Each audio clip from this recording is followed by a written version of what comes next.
মা, আমি তোমাকে এর কথাই বলেছিলাম। তুই তাহলে ওই মেয়েটাকে বিয়ে করবি ঠিক করে ফেলেছিস? হ্যাঁ, আমি একে ভালোবাসি। শুধু তো তুই ভালোবাসলে হবে না, আমারও পছন্দ হতে হবে। তুই একটু ভেতরে যা, আমি ওর সাথে কথা বলবো। কিন্তু মা, আমি কেন ভেতরে যাব? যেটা বললাম সেটাই কর, যা ভেতরে যা। আচ্ছা ঠিক আছে পায়েল, আমি একটু ভিতরে যাচ্ছি।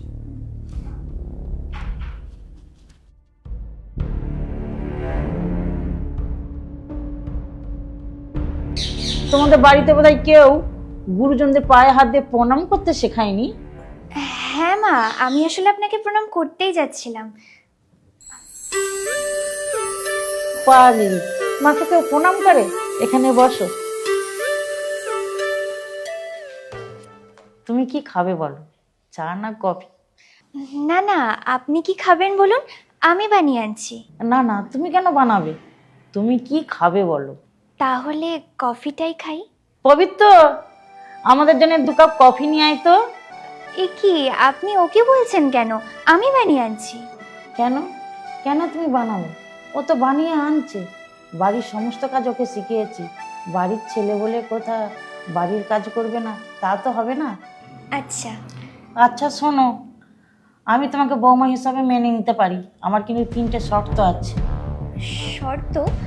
কি শর্ত? আমার প্রথম শর্ত হলো, তোমার আমার মধ্যে যদি ঝগড়া ঝামেলা হয়, তুমি কিন্তু পবিত্রকে বলবে না, আমিও বলবো না, তুমিও বলবে না। দুজনের মধ্যে মিটিয়ে নেব। হ্যাঁ, আসলে আমারও তাই মত।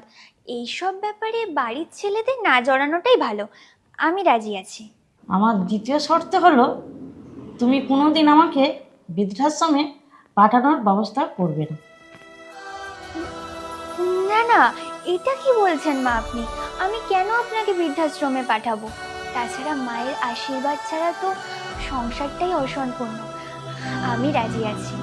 বেশ, আমার তৃতীয় শর্ত হলো, তুমি কবিতার সঙ্গে যেথা খুশি সেটা ঘুরো, সারা মাস জুড়ে ঘুরতে বেরো। মাসে কিন্তু একবার আমার সাথে ঘুরতে বেরোতে হবে। আমার কোনো অসুবিধা নেই মা, আমি রাজি। আমার পরের শর্ত হলো, বাড়িতে চুপ করে বসে থাকলে হবে না। তোমার পছন্দের যে কোনো কাজ, চাকরি কি ব্যবসা, কিন্তু বসে থাকলে চলবে না। হ্যাঁ, কিন্তু বাড়ির কাজ? বাড়ির কাজ নিয়ে তোমাকে ভাবতে হবে না, আমি তো আছি। আমি না পারলে একটা কাজের লোক রেখে দেবো। আচ্ছা ঠিক আছে। দেখো, আমার শেষ শর্ত হলো, তুমিও জানো আর আমিও জানি, তুমিও কোনোদিন আমার মেয়ে হতে পারবে না আর আমিও তোমার মা হতে পারবো না। যতই মুখে বলি না কেন সেটা